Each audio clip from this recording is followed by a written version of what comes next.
অনেক সময় আমরা কোথাও একটা গেলাম, ধরো কারুর বাড়ি, জেনারেলি তাদের কিছুই নেই, হয়তো পুজোও করে না, কিছু না, কিন্তু সেখানে ঢোকার পর আমরা কিছু অদৃশ্য শক্তি ঘুরে বেড়াচ্ছে, তাদের আমরা দেখতে পাই। আমি একটু আগে বলেছিলাম যে আপাত দৃষ্টিতে এগুলো হচ্ছে নিষ্ক্রিয় এনার্জি, মানে জেনারেল লোকের জন্য। যারা প্র্যাকটিস করে তাদের কাছে নিষ্ক্রিয় এনার্জি না, তাদের কাছে ওই এক্সিস্টিং এনার্জি, যে রেডি হচ্ছে আবার আসতে কোনো বডি।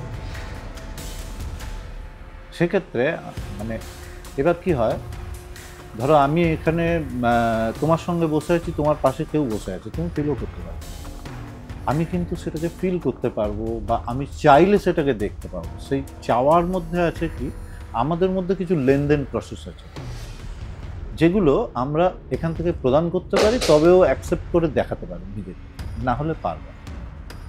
যদি পারতো তাহলে সব লোকেই দেখতে পেত। এরকম একটা লেনদেন প্রসেস আছে। এরকম অভিজ্ঞতা আমার সঙ্গে বহুবার ঘটেছে।